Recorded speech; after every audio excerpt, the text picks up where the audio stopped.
semana pasada iniciamos este texto, Romanos capítulo 7, versículo del 14 al 25, y analizamos una de las grandes verdades que todo cristiano atraviesa dentro del desarrollo de su vida espiritual.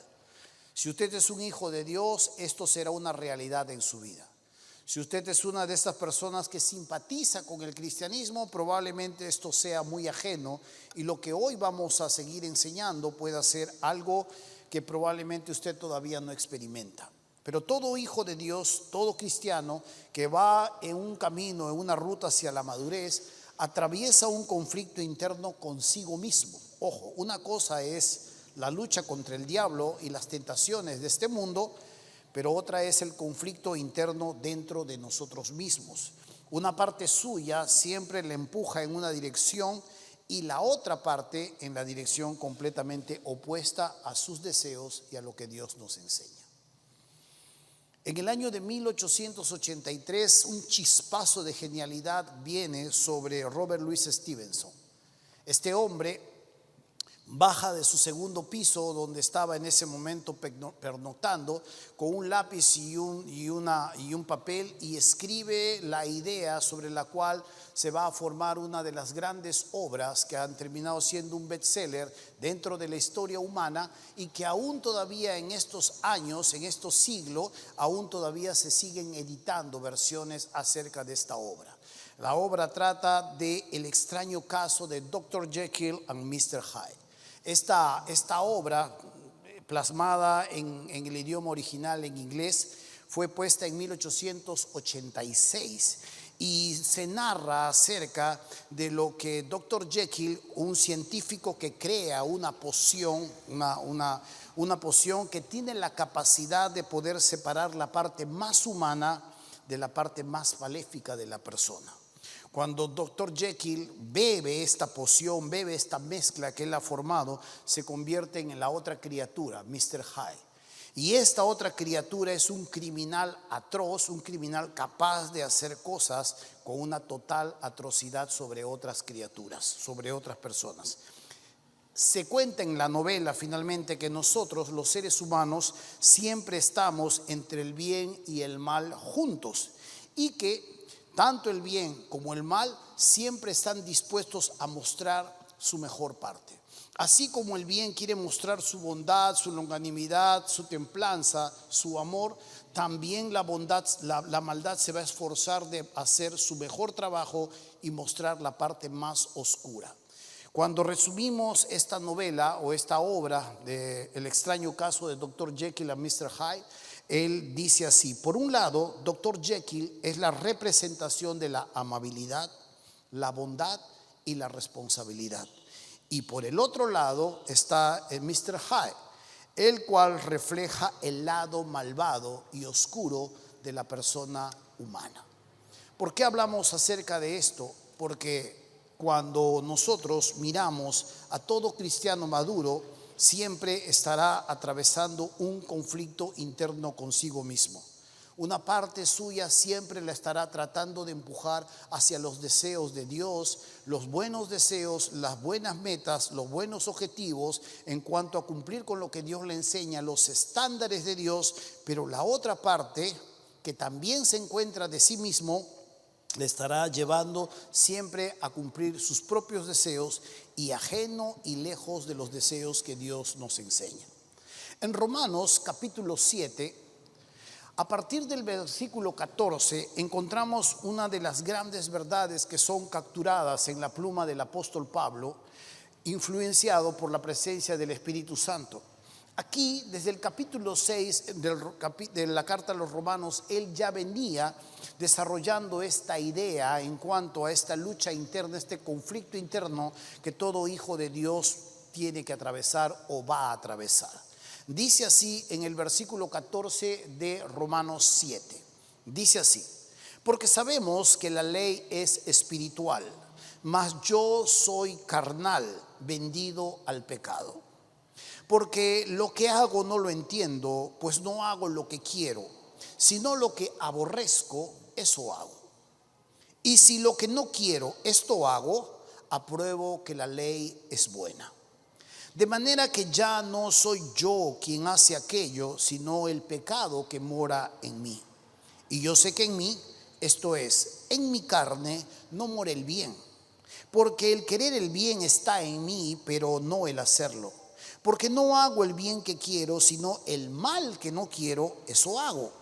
Y si hago lo que no quiero, ya no lo hago yo, sino el pecado que mora en mí. Así que, queriendo yo hacer el bien, hallo esta ley, que el mal está en mí. Porque según el hombre interior me deleito en la ley de Dios, pero veo otra ley en mis miembros que se rebela contra la ley de mi mente y que me lleva cautivo a la ley del pecado, que está en mis miembros. Miserable de mí, ¿quién me librará de este cuerpo de muerte? Gracias doy a Dios por Jesucristo, Señor nuestro. Así que yo mismo con la mente sirvo a la ley de Dios, mas con la carne a la ley del pecado. Cuando uno toma toda esta porción, no hace falta que uno empiece a preguntarse acerca de quién es el que ha escrito esta porción de las Escrituras. ¿Quién desarrolló la pluma en cuanto a todo ello? Algunas personas opinan que esta persona que está escribiendo acá es una persona que todavía estaba atravesando un momento antes de Jesús y que es un recuento de su biografía. Esto no es la biografía de Pablo, pero esta sí es una de las grandes verdades en su experiencia, en su periplo rumbo hacia la madurez. Lo que vemos aquí es la idea, la experiencia de un hombre maduro que no se ha convertido a Cristo hace un año, hace 2 años. Él ya tiene muchos años en su haber de conocer al Señor. Él ya ha plantado iglesias, él ya ha escrito otras cartas y él ya conoce las Escrituras mucho antes de que se convierta al Señor. Han pasado más o menos unos 14 años desde que ha estado en la iglesia antes de salir como misionero y han pasado otros 12 años más antes de que pueda escribir esta carta. Ha pasado mucho tiempo. Pero aún así, en medio de este desarrollo, él aún sostiene algunas luchas internas. Y es lo que nos deja ver y nos deja identificarnos en que todo cristiano maduro, todo cristiano rumbo en su proceso de transformación, siempre va a atravesar un conflicto interno consigo mismo. Porque una parte lo estará empujando en una dirección y la otra parte lo estará empujando en una dirección completamente opuesta a sus deseos y a lo que Dios manda. ¿Sabe? Según las Escrituras, es precisamente cuando el cristiano está más avanzado en su desarrollo, es que cuanto más preocupado está por su pecado. Cuanto más haya progresado esta persona en su proceso de transformación, en su santificación, tanto más va a aborrecer su pecaminosidad. Mientras más se acerca a la luz, más podrá ver sus vestidos manchados. Mientras más lejos esté, la oscuridad no le permitirá ver algunas cosas que son claras en su vida. Pero mientras más avanza en su parecer al Señor, mientras más se acerca a la presencia del Señor, más se notarán las manchas y lo percudido que están sus vestimentas. ¿Sabe? Es por eso que algunos pueden vivir muy tranquilos en cuanto al desarrollo de sus vidas y no pasa nada. Hay algunos que están a distancias, a kilómetros de la presencia del Señor, y la poca experiencia que tienen en Él y la poca cercanía que tienen de Él no les permite disfrutar no solo el proceso de su transformación, sino también claramente las indicaciones que Dios trae a aquellos que le están buscando. No es muy consciente. A veces podemos señalar a esta persona, lo fácil es señalarle y decirle que estas personas no son creyentes, pero sí lo son. Y no necesariamente han atravesado hacia un momento de madurez, sino que a veces se sostienen y se mantienen dentro de lo que se llama bebé en Cristo. Son bebés, son infantes en Cristo. Y aún todavía no son capaces de comer el alimento sólido que las Escrituras nos muestran. Vamos a presentar 4 realidades interesantes que tienen que ver con esta gran verdad. Este lamento que sale de nuestro corazón. Este lamento que surge hacia lo exterior, pero que se inicia un conflicto interno muy en lo profundo de nuestro ser. Estas 4 realidades nos van a mostrar claramente qué es lo que yo debo hacer ¿Qué actitud debo desarrollar frente a esta realidad dentro del conflicto que llevo en mi corazón? ¿Cuál es la forma de enfrentarlo? ¿Cuál es la actitud que debo tener? ¿De qué manera debo abordar estas cosas? ¿Qué debo sentir? ¿Qué debo pensar? ¿Cómo me voy a preparar cuando estas cosas vengan a mi vida? Y hay 4 realidades muy interesantes que vamos a desarrollar. La primera realidad tiene que ver con la condición. Esta condición nos habla de que aún todavía nosotros estamos en un tabernáculo terrestre. Versículo 14 dice: porque sabemos que la ley es espiritual, mas yo soy carnal, vendido al pecado. La primera verdad que nosotros tenemos que ver y que este hombre llega a mostrar y a entender tiene que ver con su condición terrestre. Aún todavía vivimos y caminamos y nos desarrollamos en un vehículo que sirve para desarrollarnos en el plano terrestre. Aún todavía no poseemos ese cuerpo glorificado que Dios promete para la eternidad. Aún todavía nosotros estamos experimentando los ambages de una enfermedad, de una limitación, de un cansancio, de una pecaminosidad y de una contradicción que se lleva a cabo dentro de nosotros mismos. Cuando Pablo está hablando acerca de esto, está comparando la ley de Moisés y está tratando de agradar a Dios en los estándares que Dios está estableciendo a través de la ley. Pero se da cuenta que no lo puede lograr. Esto lo está frustrando, está buscando hacer las cosas bien, está tratando de vivir bien para Dios, pero se da cuenta que hay algo que lo está jalando hacia atrás. Por eso, cuando vemos en el versículo 14, dice: porque sabemos que la ley es espiritual, mas yo soy carnal, dice, vendido al pecado. Yo aún todavía habito en la carne, yo aún todavía estoy en el plano terrestre.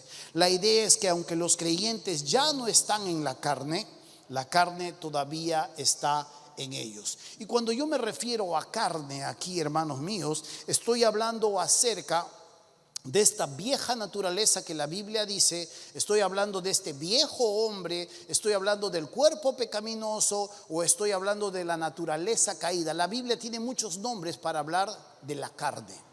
Y no necesariamente estamos hablando aquí de que Pablo era una persona que se comportaba como un incrédulo.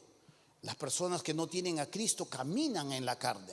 Y hablar de la carne es caminar en una naturaleza no regenerada, caminar ajenos a la vida de Dios, y es por eso que suceden muchas de estas cosas en sus vidas. Ahora, a veces podemos tener una confianza en que estamos en la religión adecuada. A veces podemos estar confiados en que al menos yo estoy en una religión adecuada, estoy en una sana doctrina, y esto me permite experimentar a Dios de una manera más profunda. Y esto es una verdad que definitivamente no tiene que encontrar asidero en nuestros corazones. ¿Por qué? Porque el hecho de que uno se acerque a una religión, o el hecho que uno se acerque a una denominación, o el hecho que uno asista a una estructura donde se reúne la iglesia, no habla de nuestra identidad. El Señor Jesucristo se enfrentó en alguna oportunidad con los líderes religiosos cuando Él les decía: si el Hijo verdaderamente les libertare, seréis verdaderamente libres. Y ellos le decían: pero si nunca hemos sido esclavos, a nosotros somos hijos de Abraham y a Abraham tenemos por padre. Y Él les dice: si ustedes fuesen hijos espirituales de Abraham, me amarían, dice. Pero no son hijos espirituales de Abraham.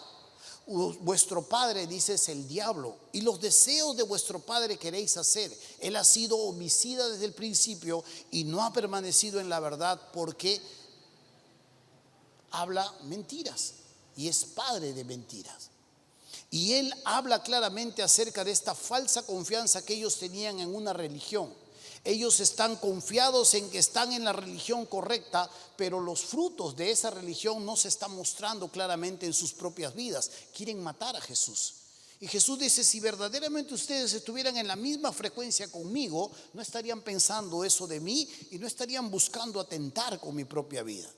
Así que le dice: ustedes son esclavos del pecado.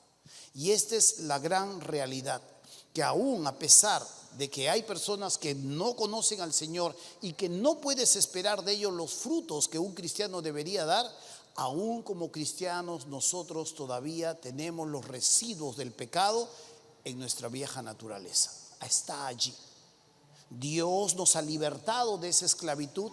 Ya no caminamos como personas que no tenemos una libre decisión, pero sí todavía hay una influencia en nuestras vidas que si no entendemos claramente el alcance que ella puede tener, tarde o temprano volveremos una vez más a esa esclavitud.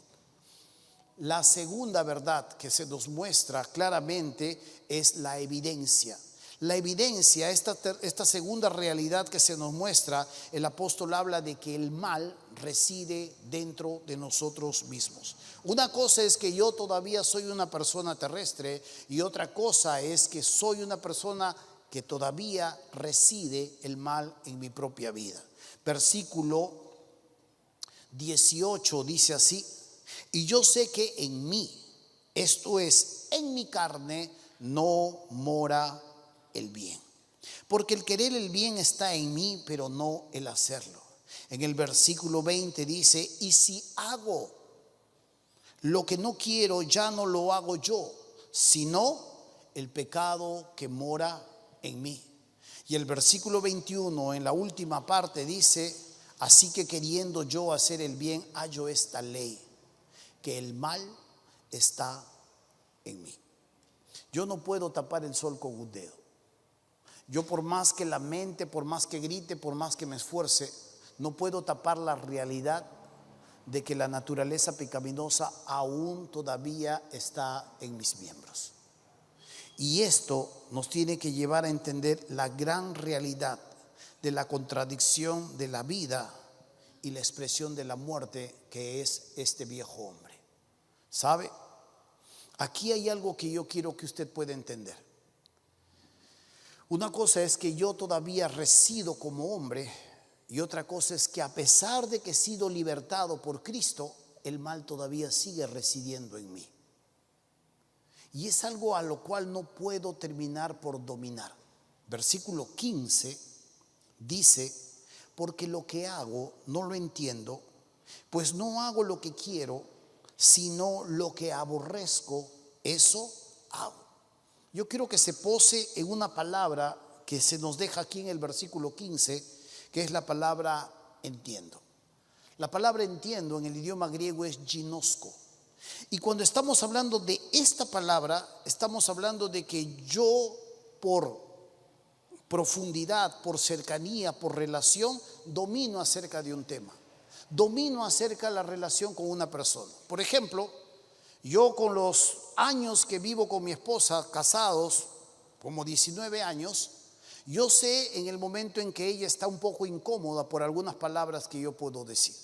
Sé cuando ella puede necesitar un descanso. Sé cuando ella está entrando en un poco de estrés.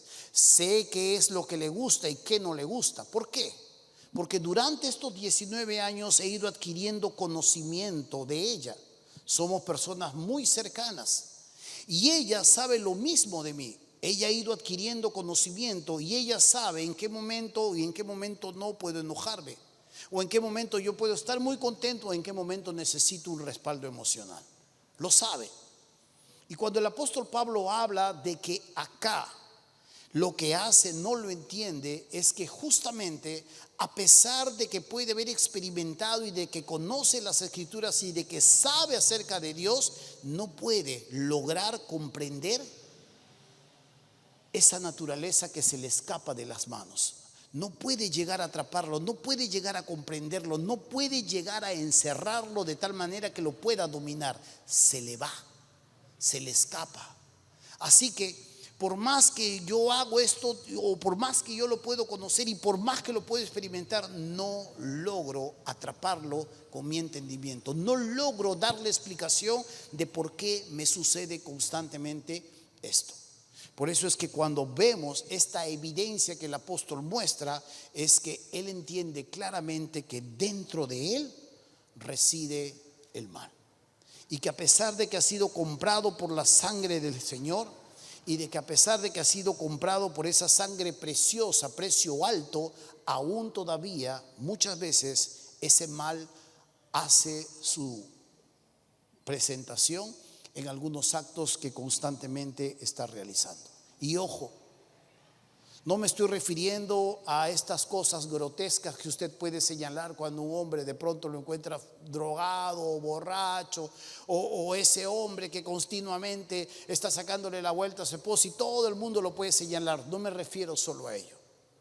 Estoy hablando en esos momentos cuando tú puedes estar atravesando momentos difíciles y hablándole a Dios, pero no creyéndole a Él. Estoy hablando de esos momentos que cuando tú puedes estar viendo una necesidad y teniendo la facultad de poder extenderle tu mano, no lo haces porque piensas en ti, en tus propias necesidades y que en algún momento te va a faltar. Mejor no lo hago.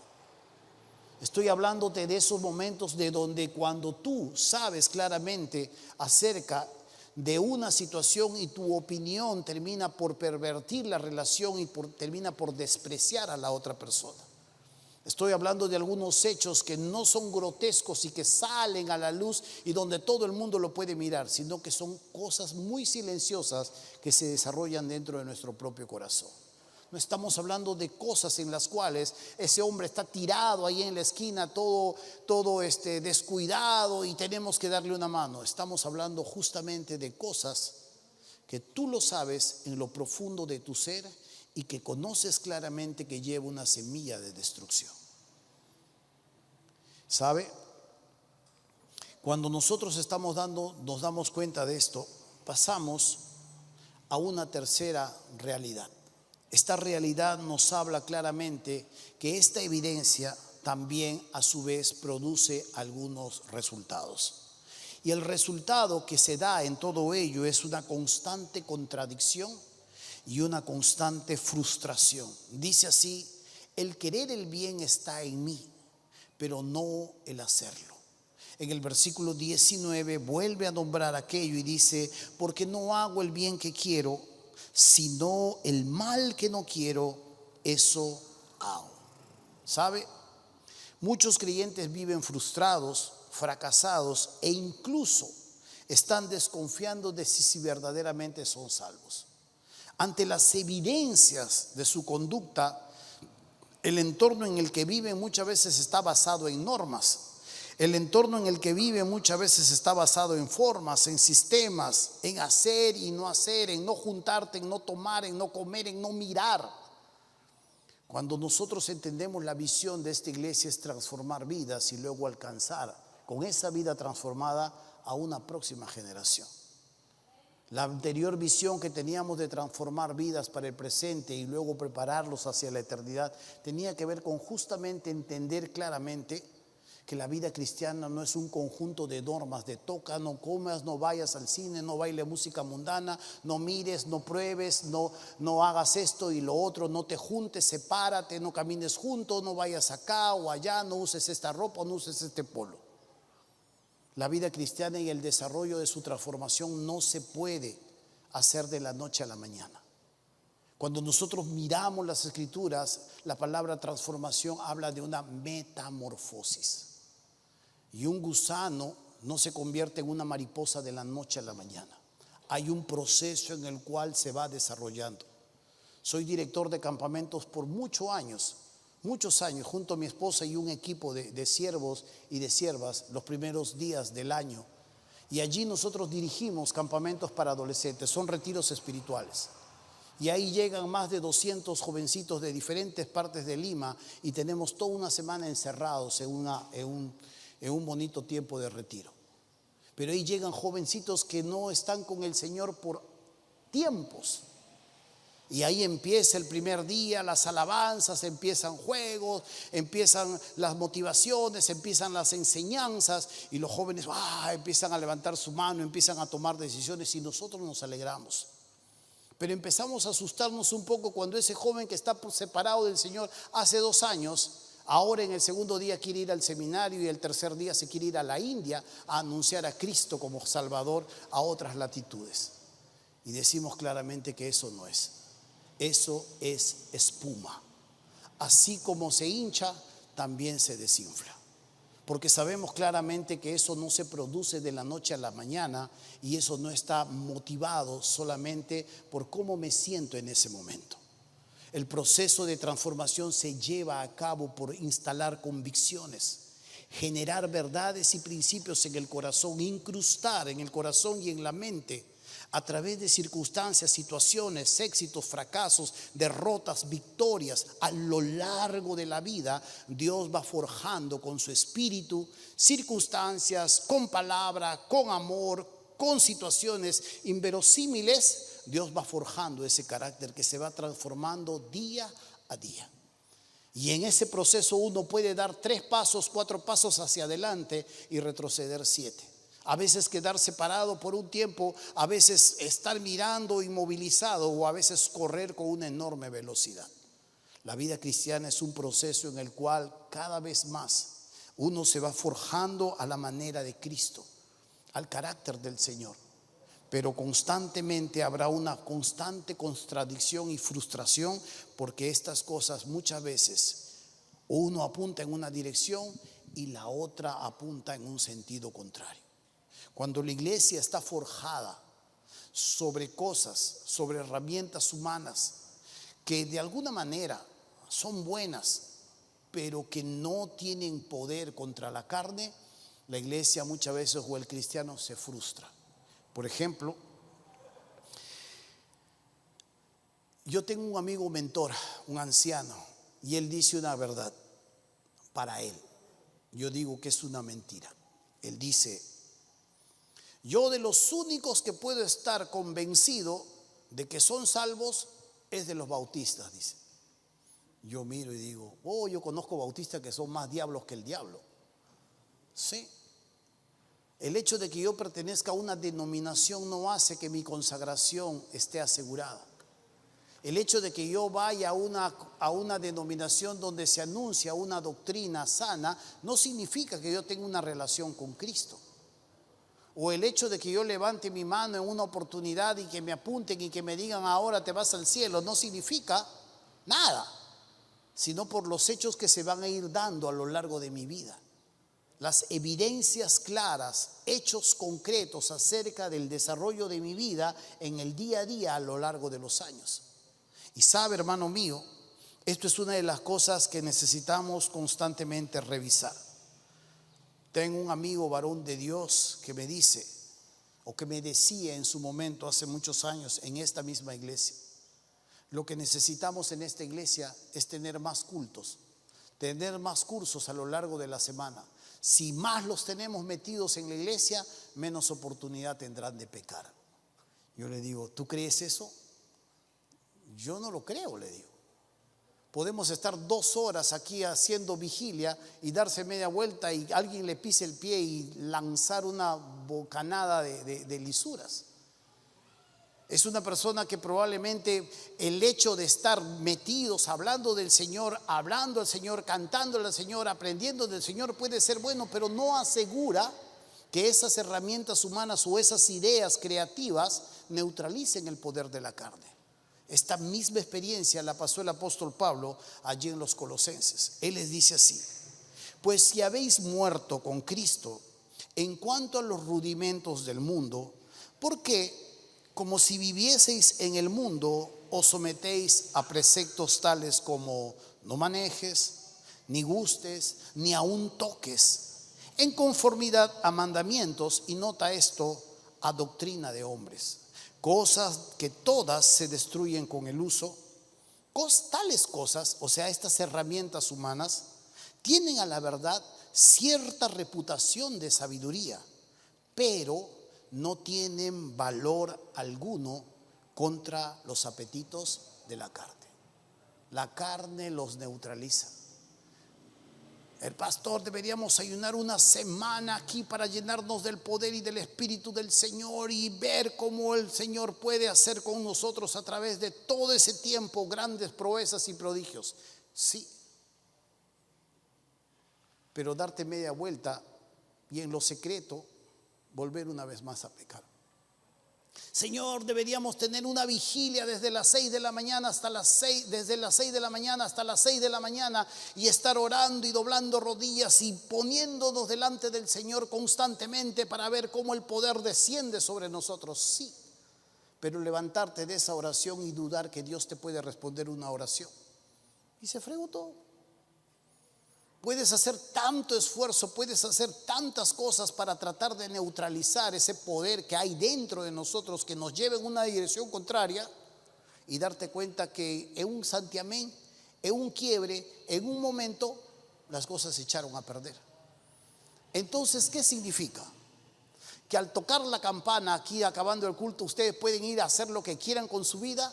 No me estoy refiriendo a eso. Así que por favor, Manolo, no estés pensando esas cosas. No estoy hablando que una vez que acabamos de acá usted hace lo que quiera, los jóvenes se meten con las señoritas, aquí el hermano se va a visitar a su compadre que hace rato tiempo le está proponiendo tomarse una caja de cerveza y van y cada uno hace lo que quiere, total ya nos vamos al cielo. No me refiero a eso. Me refiero que muchas veces todas estas cosas que ideamos, todos estos esfuerzos, todas estas vigilias, todos estos ayunos, todas estas cruzadas de oración, todos estos mapeos que se hacen de los demonios y de los espíritus chocarreros, y hay que neutralizarles y pisarles la cabeza, todas estas cosas que son ideas humanas o herramientas humanas para batallar contra la carne, la naturaleza pecaminosa, no le hacen mella. Aunque tienen cierta reputación de cierto valor, ella sigue viviendo allí. Martín Lutero decía una de las grandes realidades. Él decía así: mi viejo hombre o mi vieja naturaleza siempre me ha perseguido, dice, pero yo en las aguas del bautizo intenté ahogarlo, dice, pero me encontré con la sorpresa de que sabía nadar. O sea, ahí está. Salió de las aguas del bautismo y ahí seguía todavía su vieja naturaleza persiguiéndole día a día. ¿Qué es lo que debo hacer? ¿Hacia dónde debo apuntar mi vida? Es que entonces entramos en un fatalismo en la que podemos decir, entonces comamos y bebamos porque mañana moriremos. Entonces entramos en una especie de vida, de actitud, de cinismo. Pero si mañana entonces voy a pecar, ¿para qué entonces estoy pidiendo cambiar? Pero si mañana voy a caer, entonces ¿de qué sirve que yo me pueda esforzar? Pero entonces si la vida todavía es un proceso, entonces me puedo terminar dando algunos recreitos más. Cuando yo hablo de estas luchas internas en el corazón de un creyente, estoy hablando de personas que son conscientes claramente de sus luchas y batallas que ellos tienen por agradar a Dios. No estoy hablando de personas que toman la libertad en Cristo para libertinaje en sus vidas. Estoy hablando de personas que han decidido tratar de agradar a Dios a lo largo de sus caminos y que al contrario, en cuanto más se acercan a Él, más conscientes son de que cuán lejos a veces están de Él. Estoy hablando de los esfuerzos humanos que tenemos para cambiar. Señor, nunca más vuelvo a hacer esto. Te lo prometo, Señor. Y si de verdad yo vuelvo a hacer eso, Señor, que me caiga una caja fuerte ahí de un edificio. Pero por favor, yo no vuelvo a hacer esto y toma mi palabra, Señor. No hagas eso, porque no vas a dejar de hacer eso una vez, para siempre. Desde que lo prometes al Señor, lo vas a hacer unas 700 veces más hasta que te mueras. Porque no está en el poder de nuestra fuerza humana, sino está en el poder de la gracia del Señor. Por eso es que cuando el apóstol Pablo dice en el versículo 23, pero veo otra ley en mis miembros que se rebela contra la ley de mi mente y que me lleva cautivo a la ley del pecado que está en mis miembros. Miserable de mí, dice, ¿quién me librará de este cuerpo de muerte? Gracias doy a Dios por Jesucristo. Así que yo mismo con la mente sirvo a la ley de Dios, mas con la carne a la ley del pecado. Esto nos lleva a la última realidad dentro de nuestra batalla interior. Y la realidad es que hay esperanza, pero no en tus esfuerzos, no en herramientas humanas, no en ideas creativas en las que tú puedes idear un proceso donde la persona finalmente termine por ser tan perfecta como tú estás esperando que te respondan tus jóvenes, tus hijos, tu esposa o tu propia vida. Esto es gracia y sobrevive en gracia. Y esto es algo que nosotros deberíamos constante estar pidiendo al Señor. Al igual que Eliseo le pedía a Elías, dame una doble porción de tu espíritu. Este tipo que se nos muestra en el Antiguo Testamento es decirle al Señor, de tu plenitud, por favor, dame porciones una y otra vez de tu gracia. Porque sé que para que yo pueda pasar este día de una manera tal que te agrade, de una manera tal que no agreda a otros, de una manera tal que yo no afecte a mi familia, de una manera tal que no te avergüence, necesito de tu gracia. Porque soy débil, porque fallo, porque me falta fe a veces, porque no tengo fuerzas de voluntad y porque mi corazón, aunque puedo ser fuerte en la generosidad, soy impuro en la sexualidad. Y aunque mi corazón puede ser una persona comprometida con hacer, soy muy flojo para buscarte en lo secreto. Y necesito de tu gracia, necesito sabiduría para poder tomar las decisiones más adecuadas, de tal manera que gane él y gane yo, de tal manera que la decisión que pueda tomar no solo repercute en el bienestar de otros, sino también en tu nombre. Necesito misericordia y necesito esa abundante fidelidad que tú nos muestras y tú nos das a lo largo de nuestras vidas. Cuando entendemos claramente que no se trata de nuestros esfuerzos, sino en mirar a Cristo y vivir en Cristo y fijarte en Cristo claramente, es que tú encuentras realmente una salida o una luz al final del túnel. Pablo dice aquí en el versículo 24, miserable de mí, ¿quién me librará de este cuerpo de muerte? La palabra aquí miserable no tiene que ver con una persona que está en miseria, que no tiene nada que ofrecer, sino es acerca de una persona que es digno de lástima por el sufrimiento moral que experimenta dentro de sí mismo. Le duele, no está conforme, anhela crecer, anhela ser limpio, anhela avanzar. Y sabe, hermano mío, es por eso que Karl Barth decía esto: no es cristiano el que no tiene ni siente pecado alguno. Si tú encuentras a uno que no tenga ni sienta pecado alguno, ese es el anticristo, no un verdadero cristiano. El apóstol Pablo en el versículo 25 habla de una verdad muy profunda que él vivió o que se conocía en el pueblo donde él era originario, en Tarso.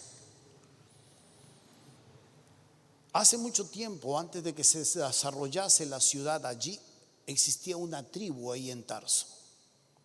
Y esta información extrabíblica nos muestra que los pobladores de esa región tenían una peculiar manera de castigar a las personas que asesinaban a otro.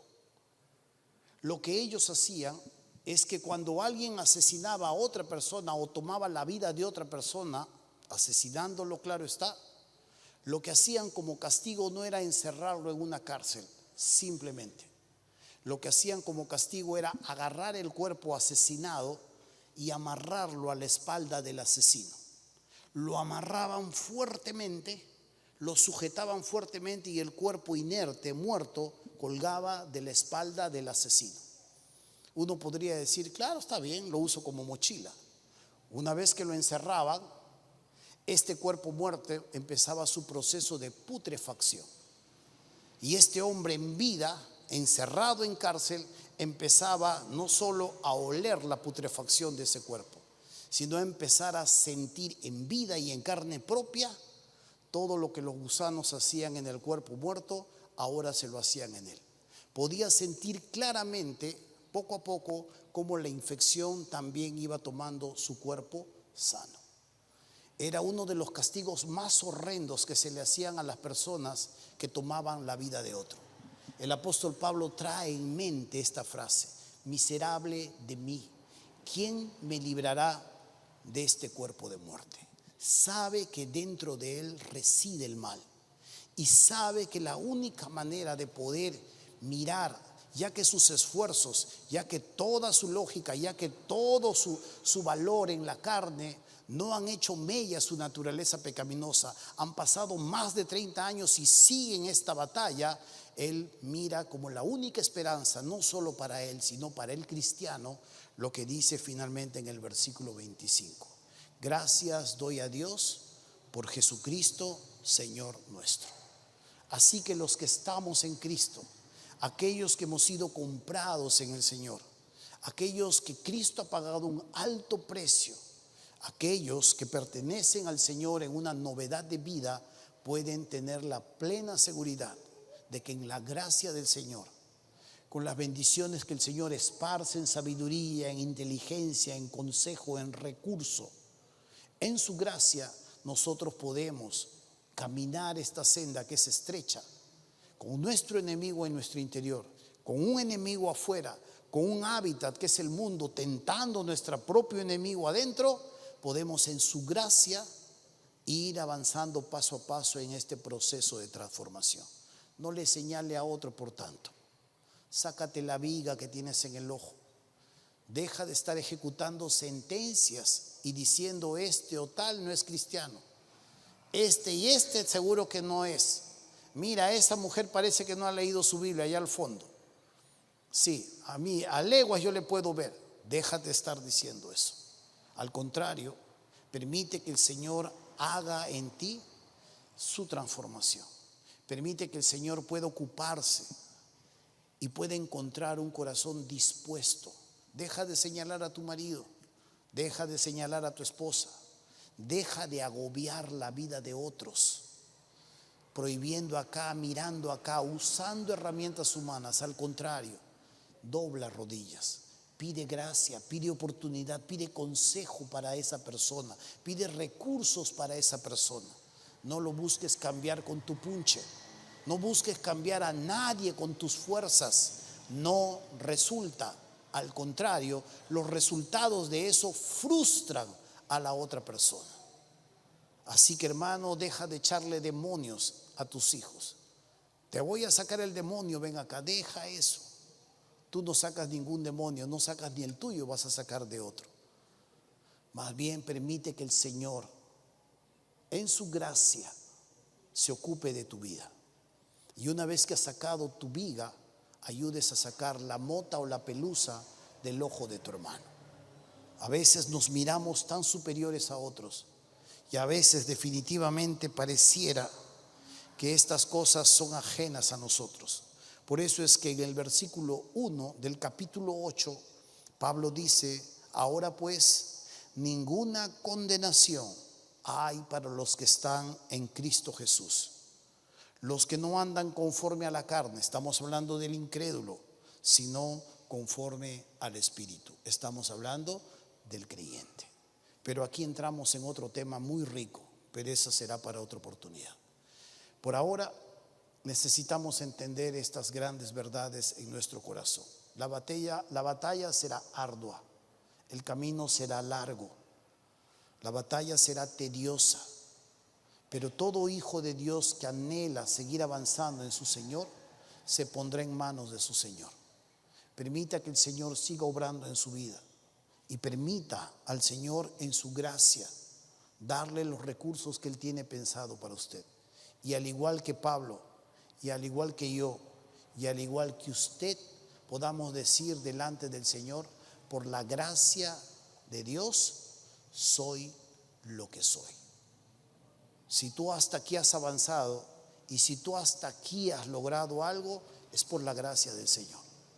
Si tú hasta aquí aún sigues batallando con algo ahí en lo secreto y aún has triunfado sobre otros aspectos, es por la gracia del Señor.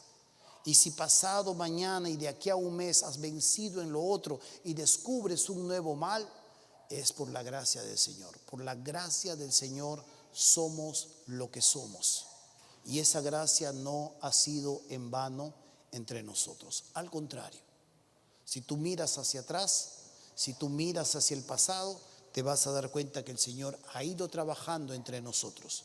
Y ha ido trabajando en ti y ha ido trabajando en mí. Pero si miras y tu vida sigue siendo la misma, no hay conciencia de lo malo, no hay inquietud frente a lo malo, no hay un anhelo de Cristo en tu vida, es un buen tiempo para decirle al Señor: Señor, aunque estoy en la religión correcta, y aunque escucho la palabra correcta, y aunque entiendo la doctrina correcta, aún todavía no tengo la relación correcta. Tengo una relación con la iglesia, pero probablemente no tengo una relación contigo. Entra a mi corazón, perdona mis pecados, limpia mis ofensas. Vamos a orar.